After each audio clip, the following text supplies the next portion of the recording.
இவ்வாறான போராட்டங்கள் நிச்சயம் எங்களுக்கு ஒரு விடிவை தரும் அல்லது எதிர்காலத்தில் நல்லது தீர்வை தரும் என்று நம்புகிறீர்களா?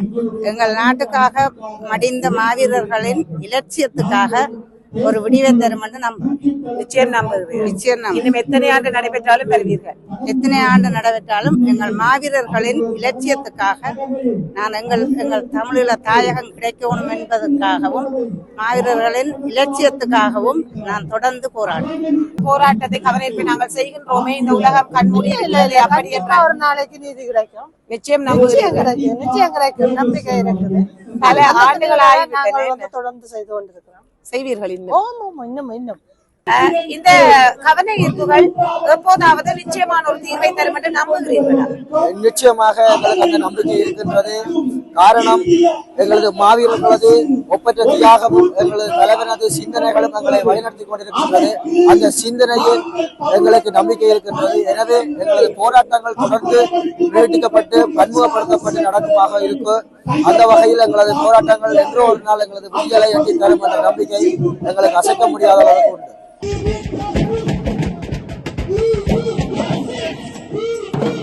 வணக்கம். சுவிஸ் ஜெனீவாவில் இருக்கின்ற ஐக்கிய நாடுகள் சபை முன்றலில் புலம்பெயர் வாழ் ஈழத்தமிழர்களால் கவனஈர்ப்பு போராட்டம் ஒன்று மார்ச் மாதம் 4 ஏற்பாடு செய்து நடத்தப்பட்டுள்ளது.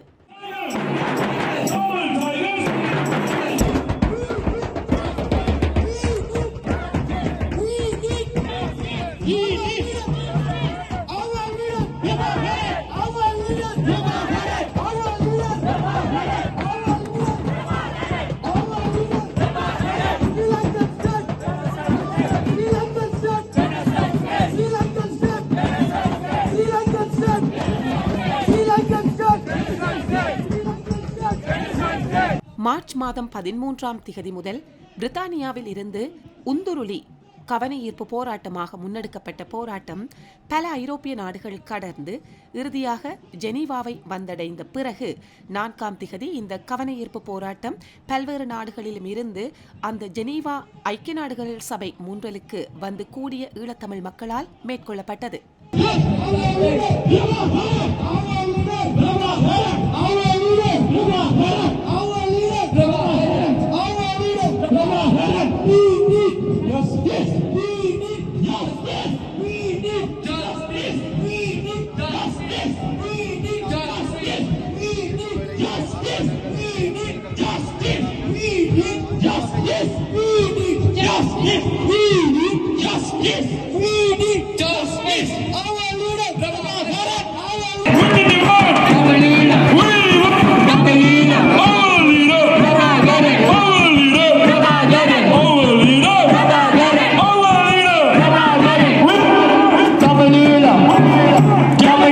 வழமை போலவே ஈழத்தமிழ் மக்களின் உரிமைகளை முன்னிறுத்தி பல கோரிக்கைகள் அடங்கிய பதாதைகளோடும் பல கோரிக்கைகள் அடங்கிய ஒலிகளை எழுப்பியவாறும் இந்த கவன ஈர்ப்பு போராட்டம் மக்களால் நடத்தப்பட்டது.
இளையவர்களையும் புலவர்களையும் புலத்திலும் உணர்த்தி எனது விடுதலை போராட்டத்தை முன்னெடுப்போம் என்று ஒரு சத்திய உறுதியோடு நிமிர்ந்த நடையோடு நிமிர்ந்த பார்வையோடு இந்த மாபெரும் கவனஈர்ப்பு போராட்டத்தினுடைய அரங்க நிகழ்வை ஆரம்பித்து வைப்போம் உறவுகளே.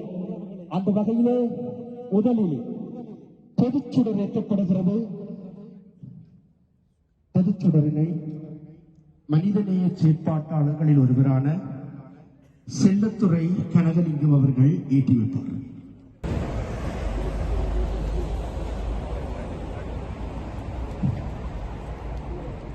ஈகைச் சுடரேற்றல், அகவணக்கம் என்று வழமை போன்ற நிகழ்வுகளாக ஆரம்பித்து ஈழத்தமிழர்களின் பிரகடனம், இளையோர் அமைப்பினர் பலரது உரைகள், அவர்களது முன்னெடுப்புகள், இன்னும் பல்வேறு சமூக செயற்பாட்டாளர்கள், தேசிய செயற்பாட்டாளர்களது உரைகள் என்று இந்த நிகழ்வு 2 முதல் 3 மணி நேரம் அந்த முன்றலில் நடைபெற்றது.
ஈழத்தமிழர்களின் பிரகடனம், இளையோர் அமைப்பினர் பலரது உரைகள், அவர்களது முன்னெடுப்புகள், இன்னும் பல்வேறு சமூக செயற்பாட்டாளர்கள், தேசிய செயற்பாட்டாளர்களது உரைகள் என்று இந்த நிகழ்வு 2 முதல் 3 மணி நேரம் அந்த முன்றலில் நடைபெற்றது.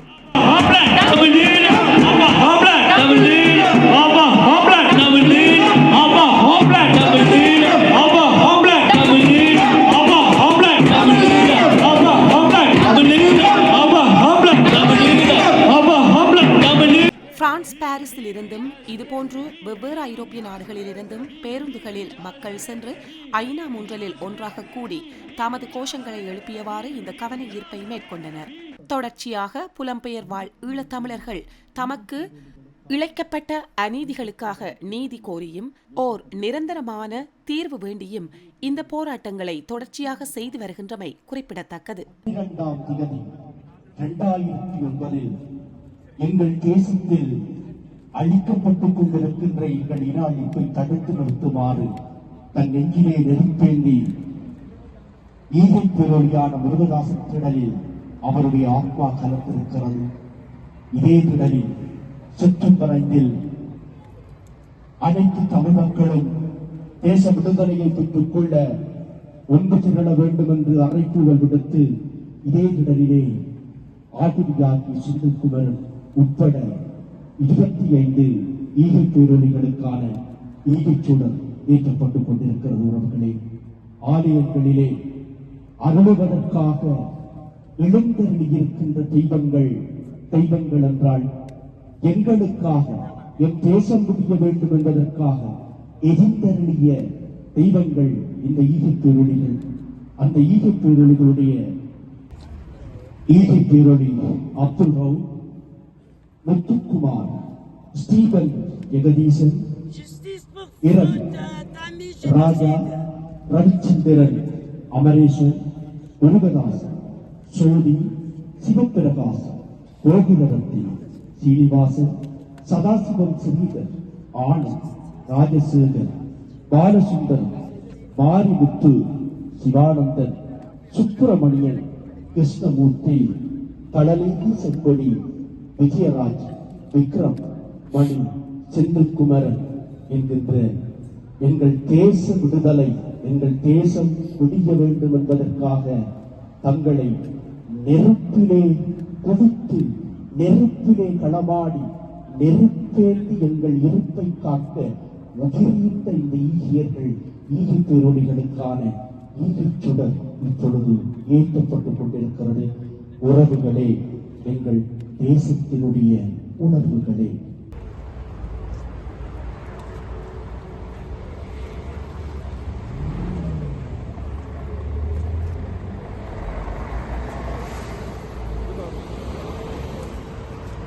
ஈரச்சாவை கழுவிக்கொண்ட மாவீரர்கள் அனைவரும் ஸ்ரீலங்கா இந்திய படைகளாலும் இரண்டகர்களாலும் படுகொலை செய்யப்பட்ட பொதுமக்களையும் நாட்டு பற்றாளர்களையும் நினைவு கூர்ந்து அகவணக்கம் செய்வோமாக.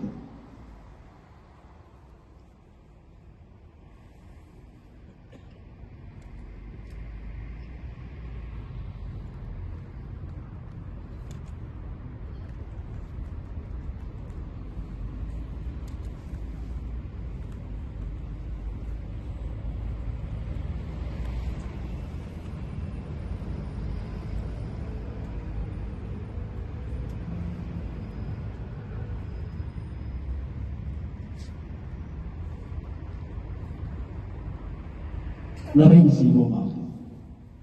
உங்களுடைய பலத்த எழுச்சி மிகுந்த கரவடிகளோடு இங்கே வேலையில் அளிக்கக்கூடிய இளையவர்களுடைய உறுதிமொழி வாசிக்கப்படுகிறது. இப்பொழுது அங்கே ஒரு உற்சாகமான எழுச்சியான கரவடிகளோடு இந்த இளையவர்களுடைய உறுதிமொழி வாசிக்கப்படுகிறது. அனைவருக்கும் வணக்கம். எல்லோரும் உங்களது வலது கையை இடது பக்க நெஞ்சில் வைத்துக் கொள்ளவும். நான் சொல்வதை திரும்ப சொல்லுங்கள். தார்மீக அடிப்படையில் நாம் உறுதியான அத்திவாரத்தில் நிற்கின்றோம். எமது போராட்ட லட்சியம் நியாயமானது. சர்வதேச மனித அறத்திற்கு இசைவானது. எமது மக்கள் தன்னாட்சி உரிமைக்கு உரித்தானவர்கள். தனி அரசு அமைக்கும் தகுதி பெற்றவர்கள். அனைத்துலக சட்டத்தின் அடிப்படையில் இந்த உரிமையை எவரும் நிராகரித்து விட முடியாது என்ற எமது தேசிய தலைவர் மேதகு வேலுப்பிள்ளை பிரபாகரன் அவர்களின் கூற்றுக்கு அமைய அவரின் வழிகாட்டலில் எமது தாயகமாம் தமிழீழத்தை மீட்டெடுப்பதற்கான விடுதலை பயணத்தில் உறுதியுடன் கட்டுடனும் என்னை அர்ப்பணித்து தொடர்ந்தும் போராடுவேன் என மண்மீட்பு போரில் மாவீரராகிய வீரமறவர்களின் நினைவுடன் தம்மை ஈகம் செய்த நாட்டுப்பற்றார்களையும் பொதுமக்களையும் நினைவில் வைத்து உறுதி கூறுகிறேன். தமிழரின் தாகம் தமிழர் தாயகம். நன்றி. இங்கே தங்களுடைய நாட்டுக்கொடியோடு இந்த கவன ஈர்ப்பு போராட்டத்திலே இணைந்திருக்கக்கூடிய குர்திஷ் நாட்டைச் சேர்ந்த இங்கே வருகை வந்திருக்கக்கூடியவர்களுடைய ஒருவர் இப்பொழுது எங்களுடைய விடுதலை போராட்டம், எங்களுடைய தமிழின அழிப்பு குறித்து பேசுவதற்காக திரு கமசன் ஃபைச்சப் அவர்கள் உங்களோடு பேச இருக்கிறார். எங்களுடைய உணர்வுகளை தங்களுடைய உணர்வுகளோடு இணைத்து பகிர இருக்கிறார்.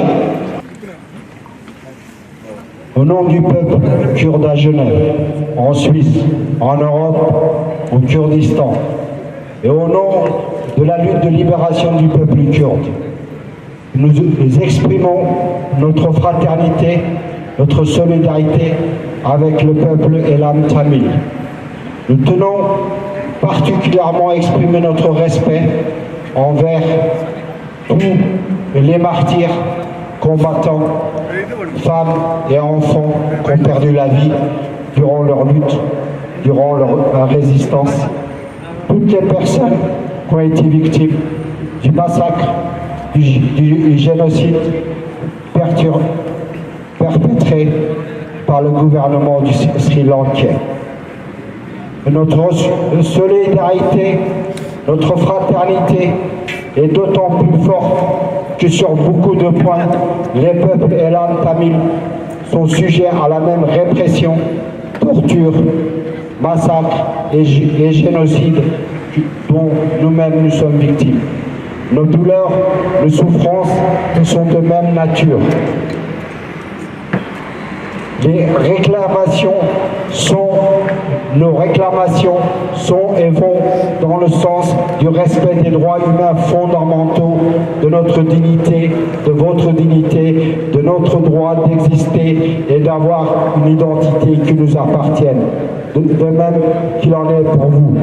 Nous condamnons fermement le silence international à ce sujet, le silence international, la complicité internationale de par leur silence face au génocide dont le peuple Elam Tamil a été victime.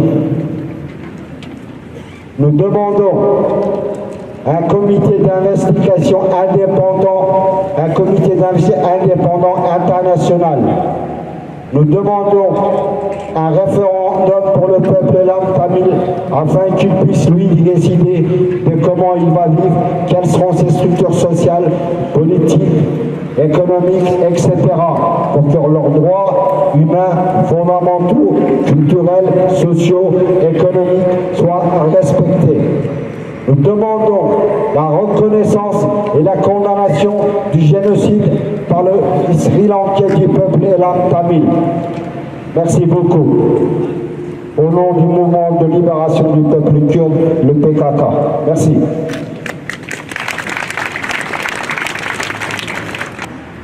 இங்கே வந்திருக்கும் குர்திஸ்தான் மக்களுக்கு எங்களுடைய நன்றிகளை தெரிவித்துக் கொண்டு remercie pour être présent ici la communauté courte. இவர்கள் தங்களது உரையில் கூறியது என்னவென்றால் தாங்களும் ஈழத்தமிழர்கள் போல் ஒடுக்கப்பட்ட ஒரு இனம், தாங்களும் தங்களுடைய விடுதலைக்காக போராடி கொண்டிருக்கின்ற இடம். எங்களுக்கு உங்கள் வலி புரிகின்றது. இந்த மேடையில் நாங்களும் உங்களுடன் இணைந்து ஈழத்தமிழர்களின் விடுவிற்காக, ஈழத்தமிழர்களின் உரிமைகளுக்காக, ஈழத்தமிழர்களின் சுதந்திரத்துக்காக குரல் கொடுப்பதில் இணைந்து எப்பவும் குரல் கொடுப்போம் என்று கூறிக்கொண்டு, தமிழர்களுக்கு ஒரு நாள் நிச்சயம் சுதந்திரமான தனித்தமிழீழம் கிடைக்கும் என்பதனையும் கூறிக்கொண்டு தங்களுடைய உரையை முடித்து நிறைவு பெற்றார்கள். Merci la communauté courte encore. Merci. வரலாற்று கடமையை உணர்ந்து இங்கு வருகை தந்திருக்கின்ற அனைத்து தமிழ் தேசிய வாழ் மக்களுக்கும் எங்களது புரட்சிகர வணக்கத்தை தெரிவித்துக் கொண்டு, நான் பெரிது நீ பெரிது என்று பாராது நாடு பெரிது என்று பார்ப்போமாக இருந்தால் அந்த நாட்டிற்கு முன்னால் நாங்கள் அனைவரும் சிறியவர்களே என்கின்ற தமிழீழ தேசிய தலைவரின் சிந்தனையை இவ்விடத்தில் ஞாபகப்படுத்திக் கொண்டு, கடந்த 15/2/2024 பிரித்தானியாவிலே ஆரம்பிக்கப்பட்ட மனிதநேய உருளி பயணம் பல ஐரோப்பிய நாடுகளை உள்ளடக்கி நேற்றைய தினம் ஜெனீவா திடலை வந்தடைந்திருந்தது. இந்த மனித உயிர்லி பயணமானது இலகுவாக நடைபெறுவதல்ல. உங்களுக்கே தெரியும், வீதியோரங்களில் இருக்கின்ற ஏற்றங்கள் இறக்கங்கள் அது எப்படி இருக்கும் என்று. அந்த ஏற்றத்தில் எப்படி நாங்கள் இந்த மிதிவண்டியை மிதித்து மேலே ஏறுவது கடினமாக உள்ளதோ, அதுபோல் எங்களது விடுதலை தாகத்தை அடைய வேண்டிய நிலையும் இன்று எங்களுக்கு கடினமாக உள்ளது. ஆனால் இந்த கடினமான நிலை இப்படியே இருக்காது, இப்படியே கடந்து செல்லாது. ஒரு நாள் இந்த மாவீரர்கள் கண்ட லட்சியமும், எங்களது போராளிகள் எந்த லட்சியத்திற்காக வண்டியிடாமல் இறுதி வரை போராடினார்களோ அந்த லட்சியம் எங்களது கையில் கிடைக்கும் என்ற நம்பிக்கையில் நாங்கள் தொடர்ச்சியாக மனிதநேய உயிர்லி பயணத்தில் செயற்பட்டு கொண்டு வருகின்றோம். அந்த நேரத்தில் பல அரசியல் சந்திப்புகளையும் பல நகரசபை பிதாக்களையும் சந்தித்து எங்களது வேணவாக்களை கையெழுத்திருந்தோம். குறிப்பாக ஆரம்ப காலத்தில் இருந்து இன்று வரைக்கும் தமிழீழ தேசத்திலே தமிழர்களுக்கு எதிராக நடவடிக்கைகள் அனைத்தையும் உடனடியாக நிறுத்தப்பட வேண்டும் என்பதற்காகவும் இந்த இன அழிப்பிற்கு அனைத்துலக சுயாதீன விசாரணை வேண்டும் என்பதற்காகவும் வடக்கு கிழக்கு இணைந்த தமிழர் தாயகத்திலே வாழ்கின்ற தமிழீழ மக்களாகிய உங்களுக்கு தனித்தமிழமே நிரந்தர தீர்வு என்கின்ற வேணவங்களை சுமந்து மற்றும் இந்த தமிழின படுகொலையை தமிழின அழிப்பை தொடர்ச்சியாக மேற்கொண்டு வருகின்ற இலங்கை அரச பயங்கரவாதத்தை சர்வதேச குற்றவியல் நீதிமன்றத்தில் நிறுத்தி அவர்களுக்குரிய தண்டனை வழங்கப்பட வேண்டும் என்கின்றதற்காகவும் உள்ளடங்கிய இந்த மனுக்களை நாங்கள் கையெழுத்திருந்தோம். அந்த வேளையில் எங்களை சந்தித்த அரசியல் பிரமுகர்கள் அனைவரும் கூறிய விடயம், நீங்கள் தொடர்ச்சியாக போராடி கொண்டிருக்கின்றீர்கள், 14 வருடம் கடந்தும் நீங்கள் இன்று அதே கொள்கையில் எந்த கொள்கைக்காக எங்களது மாவீரர்கள் மண்டியிடாது எங்களது வீரர்கள் மண்டியிடாது போராடினார்களோ அதே கொள்கைகள் இன்று 3வது தலைமுறை 4வது தலைமுறை என்று அந்த வேணவாக்களை சுமந்து போராடுகின்றோம். இந்த போராட்டத்தின் புனிதத்தையும் அந்த வீரியத்தையும் உணர்ந்து உங்களுக்கு கட்டாயம் ஒரு நாள் உங்களது தமிழீழ தாயகம் கிடைக்கும் என்ற நம்பிக்கையை எங்களுக்கு கூறியிருந்தனர். அதோடு வாழுகின்ற நாடுகளும் தங்களால் முடிந்த அளவிற்கு இந்த இலங்கை அரசுக்குரிய தண்டனை வழங்குவதற்கு என்னென்ன செய்ய வேண்டுமோ அதையும் செய்ய முடியும் என்ற நம்பிக்கையான வார்த்தைகளை கூறியிருந்தார்கள். நாங்கள் இந்த இடத்தில் தமிழர்களுக்கு ஒரு சோர்வு நிலை ஏற்பட சந்தர்ப்பம் உண்டு.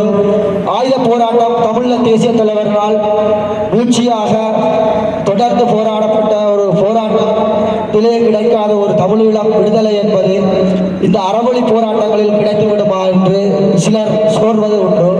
ஆனால் ஒரு இனம் தனது விடுதலைக்காக போராடுகின்ற பல இனங்கள் ஆயுத போராட்டங்கள் வீரியத்தை வைத்து ஆயுத போராட்டங்கள் மௌனித்த பின் அறவழிகளில் போராடி இந்த சர்வதேசத்தில் பல இனங்கள் விடுதலை அடைந்துள்ளது. அது உங்களுக்கு தெரிந்திருக்கு. அந்த தார்மீக கடமை இன்று புள்ளிவாய்ப்பாளிலே கொத்து கொத்தாக படுகொலை செய்யப்பட்ட மக்களில் தப்பி வந்து எங்களது அகதி அந்தஸ்துகளுடன் இந்த புலம்பெயர் தேசத்தில் அகதிகளாக வாழ்ந்து கொண்டிருக்கின்ற ஒவ்வொரு தமிழர்களது தலையாய கடமை. வணக்கம். ஐநா முன்றலில் நடைபெறுகின்ற கவனஈர்ப்பில் கலந்து கொண்டிருக்கின்றீர்கள். பிரான்ஸ் பாரிஸிலிருந்து வந்திருக்கிறீர்கள் இல்லையா? சரி, சொல்லுங்கள் உங்களுடைய இந்த உணர்வு, இந்த கவனஈர்ப்பில் கலந்து கொள்வது பற்றி உங்கள் கருத்து. எங்கள் நாட்டு மண்ணுக்காக மாவீரராகிய மாவீரர்களுக்காகவும் அவர்களின் இலட்சியத்துக்காகவும் இந்த கவனஈர்ப்பு போராட்டத்தில் கலந்து கொண்டிருக்கிறோம். ஒவ்வொரு ஆண்டும் வருவீர்களா? ஒவ்வொரு ஆண்டும் வந்து கொண்டிருக்கிறோம் தொடர்ந்து. சரி, இவ்வாறான போராட்டங்கள் நிச்சயம் எங்களுக்கு ஒரு விடிவை தரும் அல்லது எதிர்காலத்தில் நல்லது தீர்வை தரும் நம்புகிறீர்களா? எங்கள் நாட்டுக்காக மடிந்த மாவீரர்களின் இலட்சியத்துக்காக ஒரு விடிவை தரும் என்று நிச்சயம் நம்புகிறீர்கள். நிச்சயம். இன்னும் எத்தனை ஆண்டு நடைபெற்றாலும் வருவீர்கள்? எத்தனை ஆண்டு நடைபெற்றாலும் எங்கள் மாவீரர்களின் இலட்சியத்துக்காக நான் எங்கள் தமிழீழ தாயகம் கிடைக்கணும் என்பதற்காகவும் மாவீரர்களின் இலட்சியத்துக்காகவும் நான் தொடர்ந்து போராடுவேன். உங்கள் ஒரு பொதுமகளாக இந்த உலகத்தை நோக்கி எங்களுடைய நாட்டின் நிலைமைகளை தெரிந்து கொள்பவர்கள், தெரிந்து கொண்டும் காணாதிருப்பவர்களுக்கு உங்களது கோரிக்கை என்ன? பொதுமக்களாக நான் வைக்கும் கோரிக்கை, எங்கள் நாட்டுக்காக போராடி ஊனமற்ற கால்கையை இழந்து கஷ்டப்படும் போராளிகளுக்காக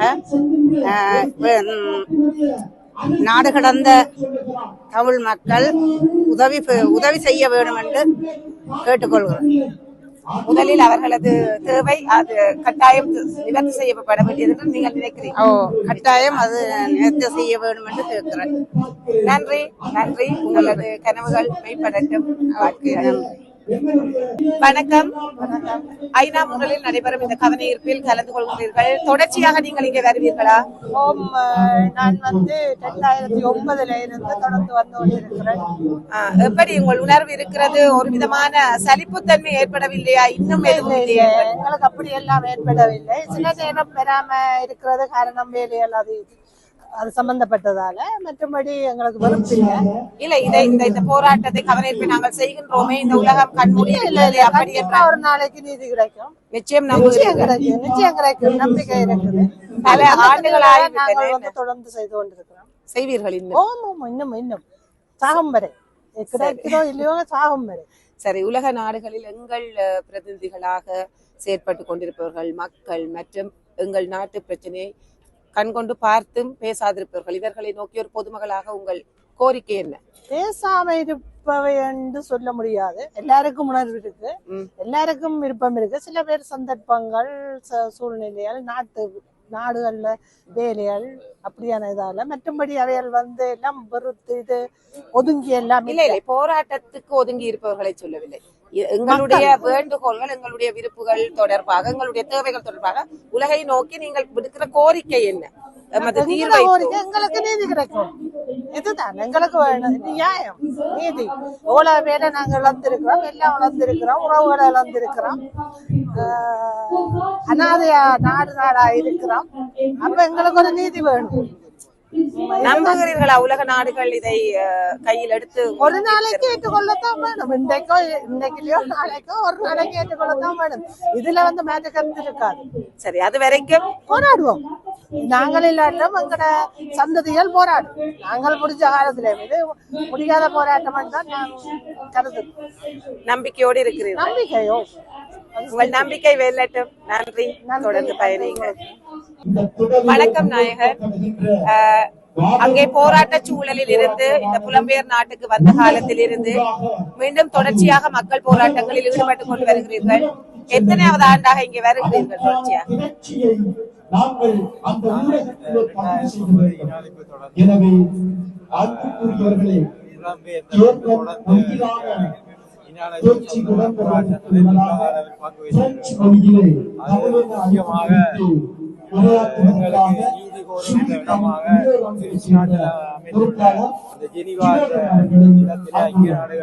மனித உரிமை சபை முன்னாலே இந்த போராட்டம் நடைபெற்றுக் கொண்டிருக்கிறது. இதை பொறுத்தவரையில் இது ஒரு தமிழ் மக்கள் தங்களுடைய உரிமை போராட்டத்தை வென்றெடுப்பதற்கு ஒரு வழியாக இது பார்க்கப்படுகிறது. இதை நம்பி நாங்கள் போராட முடியாது. ஆனால் எங்களுடைய மக்களுடைய கடமையை ஆற்றுவதற்கு ஒரு வாய்ப்பாக இருக்கிறது. எங்களுடைய நீதியை நாங்கள் சர்வதேச பரப்பில் கேட்கலாம். அந்த வகையில் நாங்கள் இந்த போராட்டத்தை இந்த போராட்டத்தில் பங்கு பெற்றுவது ஒவ்வொரு மக்களுடைய கடமையாத்தான் பார்க்கலாம். அது அவரவர்கள் உணர்ந்து பங்கு இது யார் செய்கின்றார், எவர் செய்கின்றார் அப்பாலே எங்களுடைய கடமை என்று நாங்கள் உணர்ந்து கொள்வோம். அப்பொழுதுதான் எங்களுடைய உரிமையை பெற்றுக் கொடுக்கலாம், எங்களுடைய அடுத்த தலைமுறைக்கு ஒரு நல்ல வாழ்வை அமைத்துக் கொடுக்கலாம். அதை செய்வது எங்களுடைய கடமை. எங்களுடைய பிள்ளைகளுக்கும் எங்கள் குழந்தைகளுக்கும் எதிர்காலத்தை உருவாக்குவதும் எங்களுடைய தாய்நாட்டை காப்பாற்றுவதும் ஒரு முக்கியமான கடமையாக நாங்கள் கருத வேண்டும். ஒரு ஆதங்கத்தில் திருப்பி திருப்பி இதை செய்தே தீர வேண்டும் என்ற அடிப்படையில் செய்கிறீர்களா, அல்லது நிச்சயமாக இவ்வாறு செய்வதன் மூலம் இந்த வெளிநாடுகளின் கவனங்களை ஈர்க்க முடியும் என்ற நம்பிக்கை உங்களுக்கு இருக்கா? ஆண்டு கணக்கில் தொடர்கின்றது இந்த போராட்டம். நிச்சயமாக இதை ஒழுங்குபடுத்துகின்ற போது எங்களுடைய மக்களையும் கவர வேண்டும். அதே நேரம் புலம்பெயர்ந்த வெளிநாட்டு மக்களையும் கவரக்கூடிய மாதிரி இதை நாங்கள் வடிவமைக்க வேண்டும்.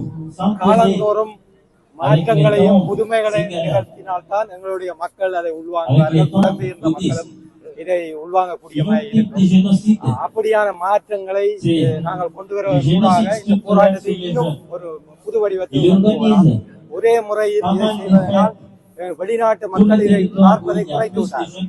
அதில் மாற்றம் புதுமைகள் நிகழ்த்தவும் நாங்கள் எங்களுடைய மொழியை தவிர பிற மொழிகளில் கொண்டு போய் சேர்க்க வேண்டும். காட்சி ஊடகங்கள் வடிவமைப்புகளாக இதை கொண்டு போவது அது உலக அளவில் அந்தந்த நாட்டு மொழிகள் நாங்கள் செய்ய வேண்டிய கடமை இருக்கிறது.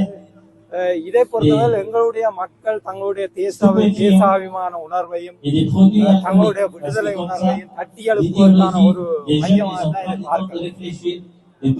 அதை விட நாங்கள் அந்தந்த சர்வதேச மட்டங்களுக்கு போய் ராஜதந்திரிகளை சந்தித்து எங்களுடைய பிரச்சனைகளை எடுத்து பேசுவதன் மூலமாகத்தான் உள்ளரங்கங்களில் எங்களுடைய உரிமைகளை வென்றெடுக்கக்கூடிய சாத்திய கூறுகளை உருவாக்கலாம்.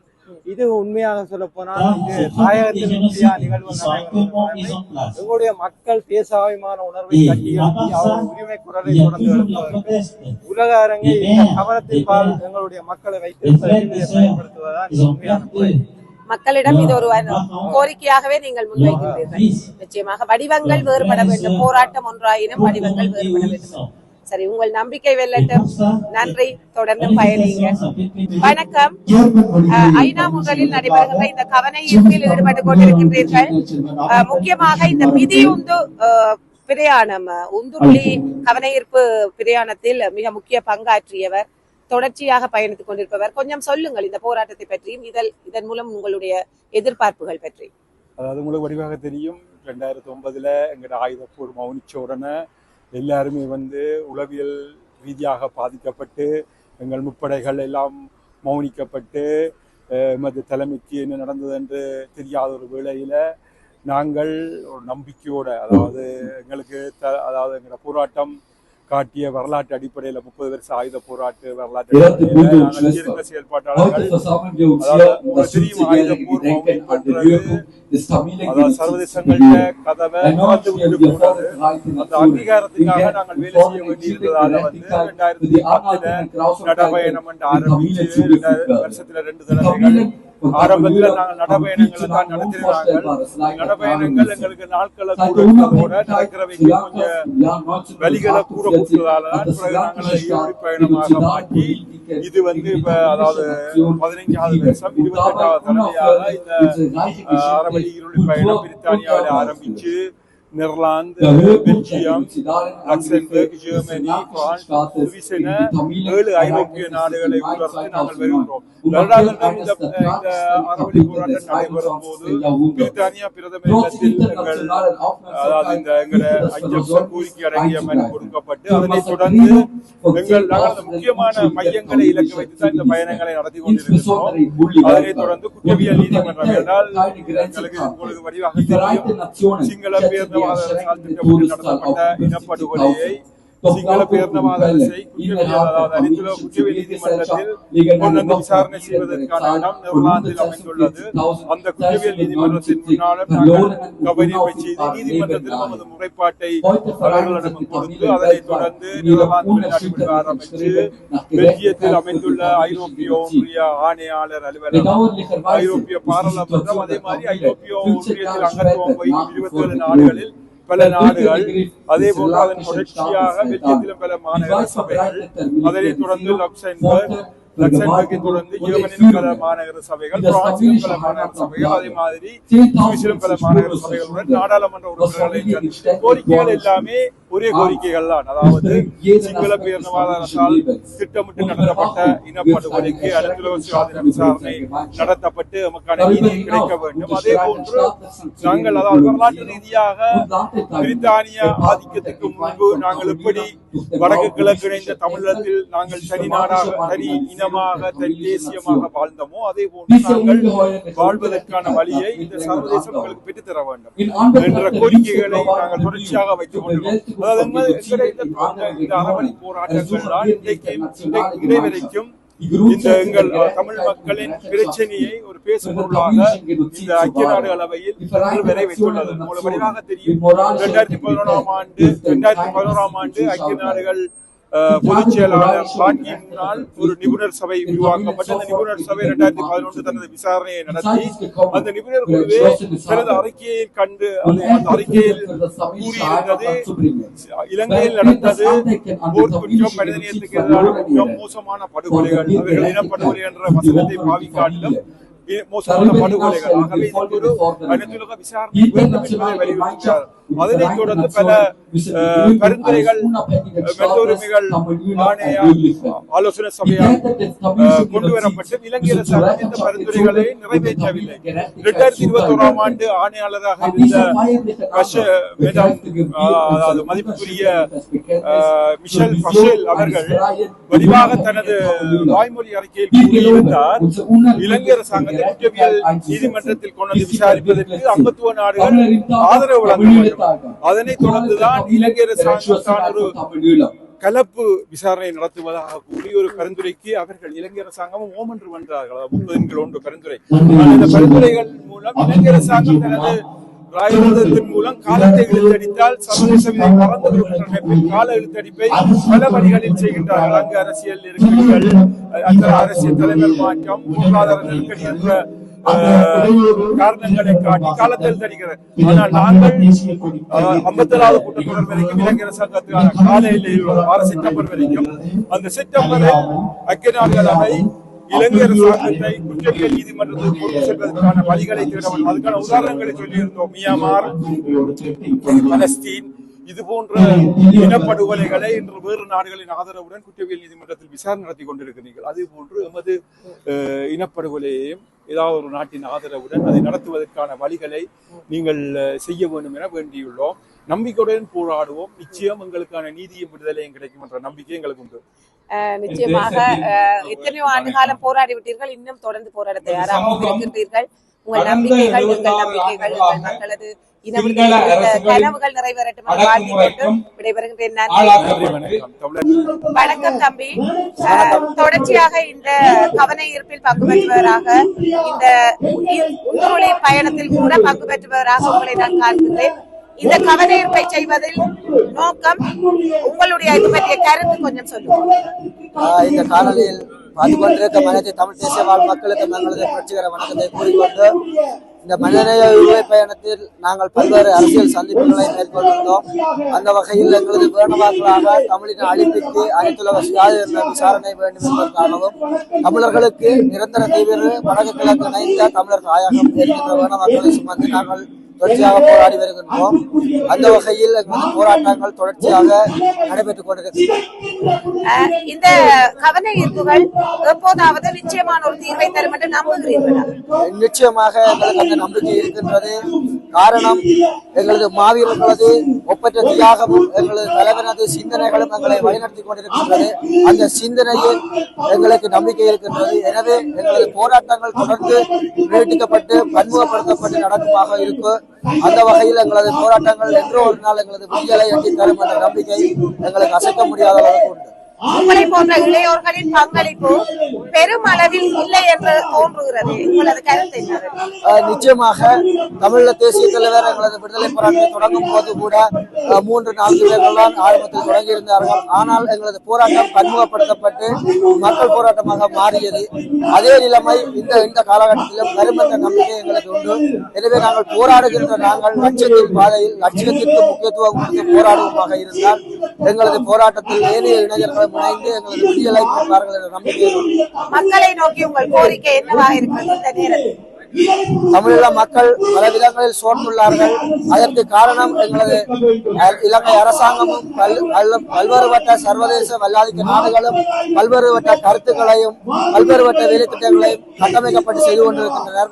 அதில் ஒரு சில மக்கள் சோர்ந்து போயிருக்கின்றார்கள். ஆனால் எங்களது தலைவரது சிந்தனைக்கும் தங்களது மாவீரர்களது லட்சியங்களை வழிநடத்த நாங்கள் தொடர்ந்து போராடணும். வீட்டுக்குள்ளே முடங்கி இல்லாது நாங்கள் எங்களது போராட்ட களங்களை பலப்படுத்த வேண்டும் என்று கூறிக்கொண்டு மிக்க நன்றி. உங்களது நம்பிக்கை வெல்லட்டும். வாழ்த்துகின்றோம். நன்றி.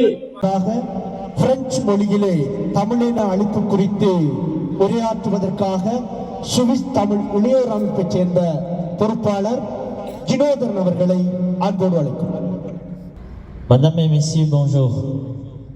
Nous, comme Tamilité Tamil, on est ici pour demander la justice pour le peuple tamil de Tamil Elam.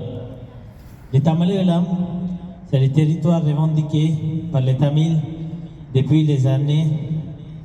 Et les Tamils, toujours, il y a le génocide qui est subi par les peuples tamils de Tamil Elam. Et ce génocide, pendant la phase finale de la guerre, c'était un génocide atroce. Il y a plus de 140 000 personnes qui sont toujours disparues. Et il y a plus de 50 000 morts. Nous, Tamils, on est ici pour revendiquer l'indépendance. Parce que si on regarde qu'est-ce qui se passe maintenant, il y a les terrains, les territoires des Tamils qui sont toujours perpétués par le gouvernement de Sri Lanka. Le gouvernement prend possession de ces territoires et revendique leur autorisation sur le territoire et dit que le territoire s'appartient plus à la population tamile. Ça, c'est un type de génocide. Un autre type de génocide, c'est détruire tout ce qui c'est les temples, la religion des Tamils pour s'imposer avec les temples singalais. avec les temples bouddhistes. Un autre type de génocide, c'est le génocide structurel sur les jeunes. Il organise pas mal de fêtes sur le territoire où il y a plus de jeunes tamils pour éliminer qu'est-ce que c'est l'idéologie des Tamils, l'idéologie de l'indépendance de Tamil Eelam. Et cette élimination s'est perpétuée avec une abuse de qu'est-ce que c'est des stupéfiants et des produits alcooliques. Parce que comme ça, l'idéologie, les jeunes, ils n'ont pas le temps de réfléchir, de perpétuer des actions contre, on peut dire, pour obtenir la justice. Et ils n'ont pas le temps de réfléchir sur quelque chose de politique. Ça, c'est 3 types de génocides qui sont actuellement mis en place. Et à part ça, il y a toujours la proteste des mères, des pères, des frères, des sœurs qui ont perdu leurs parents, leurs fils, leurs frères et sœurs pour demander où ils sont. Et pour ça, cette manifestation, ça perpétue depuis plusieurs années et toujours l'investigation internationale ne s'est pas mise en place et toujours l'ONU, il ne nous a pas donné une réponse. Donc nous, Tamils, encore une fois, on est réunis ici pour demander la justice pour tout ce qui c'est le génocide tamil. Tout ça, c'est continue à aller dans les Tamils. Mais la revendication de l'autonomie tamile et la revendication de détermination d'un Tamil Eelam indépendant, c'est toujours active. Donc je demande à la communauté internationale d'ouvrir les yeux et d'aider la communauté tamile de Tamil Eelam pour obtenir l'indépendance. தமிழரின் தாகம் தமிழீழத் தாயகம். ஆளாக்கப்பட்டு 2009 கடந்த 2009ஆம் ஆண்டு மே மாதத்துடன் பாரிய தமிழின அழிப்பு போரினை எதிர்கொண்டு 15 ஆண்டுகள் கடந்தும் விழுந்து எழுந்து வீறு கொண்டு இன்றும் போராடி கொண்டிருக்கின்றது என்றால் அதற்கு பிரதான காரணம் உலகிலே எவருக்கும் கிடைக்காத பல சாதனைக்கு உரித்துடைய எமது தலைவன் மேதகு வேலுப்பிள்ளை பிரபாகரன் அவர்களும் அவர்களின் வழிகாட்டலில் அவரின் தம்மை ஆகுதியாக்கிய மாவீரர்களுமே காரணம். நாம் தற்போது நேர்த்தியான பாதையில் பயணித்துக் கொண்டிருக்கின்றோம். நமது இலக்கு தெளிவானது. அதற்காக பல்லாயிரக்கணக்கான மாவீரர்களும் மக்களும் தங்கள் உயிர்களை தியாகம் செய்து நாம் இந்த இடத்தை எட்டியுள்ளோம்.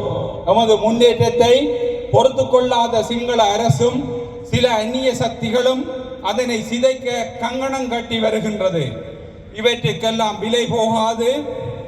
எமது பயணத்தில் தெளிவான சிந்தனையில் எமது அடுத்த தலைமுறையை வழி நடத்தி அரசியல் கல்வி ரீதியில் போரினை உலகளாவிய ரீதியில் நடத்துவதோடு எம்மை தேடுகின்ற அரசுகளையும் தேடாத அரசுகளின் கதவுகளையும் தட்டி உறவுகளை பலப்படுத்தி எமது தாயகமாம் தமிழீழத்தை மீட்டெடுக்க எம் மீது திணிக்கப்பட்ட தமிழின் அடிப்புக்கு நீதி பெறவும் தொடர்ந்து போராட புலம்பெயர் தமிழர்களாகிய நாம் அனைவரும் ஒன்றுபட வேண்டும்.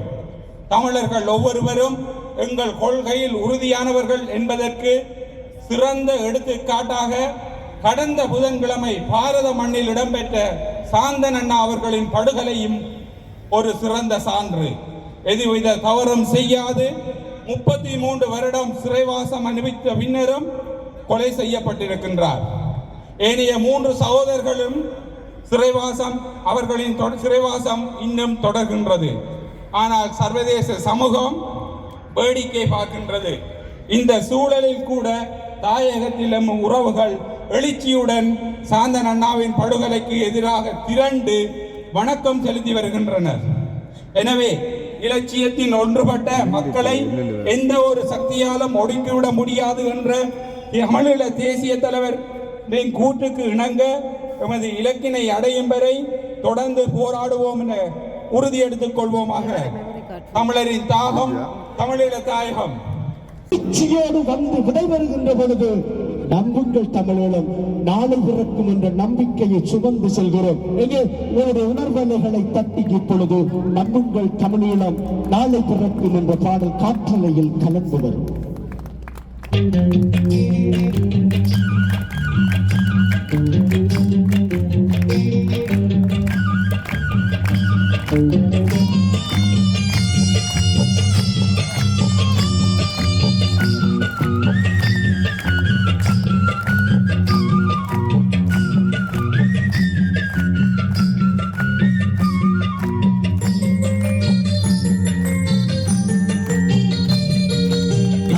தமிழீழம் நாளை பிறக்கும், நாட்டின் அடிமை விலங்கு தரிக்கும். நம்புங்கள் தமிழீழம் நாளை பிறக்கும், நாட்டின் அடிமை விலங்கு தரிக்கும்.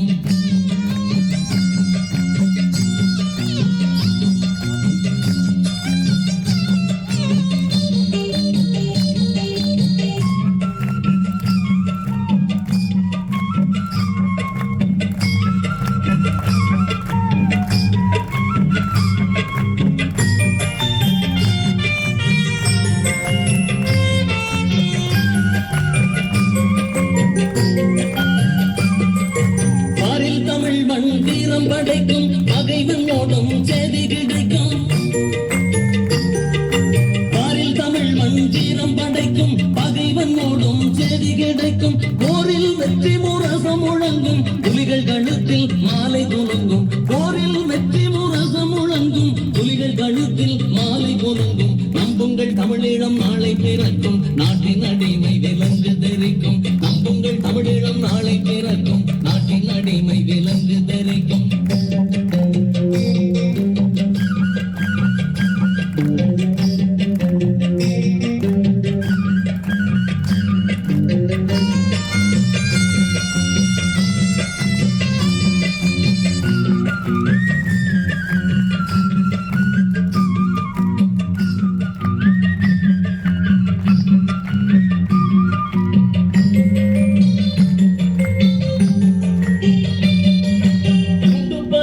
சிறகு விரிக்கும், குனிந்த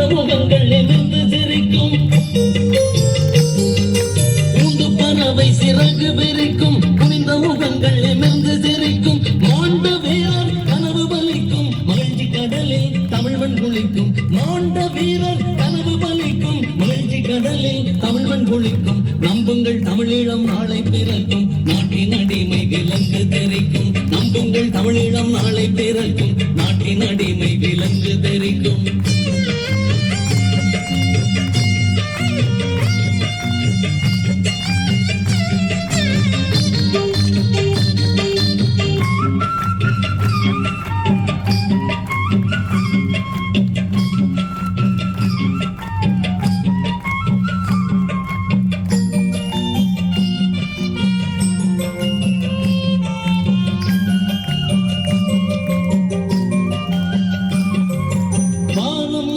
கொடியை அழைக்கும், மாற்றார் முகத்தில் நாணம் உழைக்கும். மானம் நமது கொடியை அழைக்கும், மாற்றார் முகத்தில் நாணம் உழைக்கும். மானம் நமக்கோர் மகுடம் வழங்கும், மண்ணில் நமது பெயரும் விளங்கும். மானம் நமக்கோர் மகுடம் வழங்கும், மண்ணில் நமது பெயரும் விளங்கும். நம்புங்கள் தமிழீழம் நாளை பிறக்கும், நாட்டின் அடிமை விலங்கு தெரிக்கும். நம்புங்கள் தமிழீழம் நாளை பிறக்கும், நாட்டின் அடிமை விலங்கு தெரிக்கும்.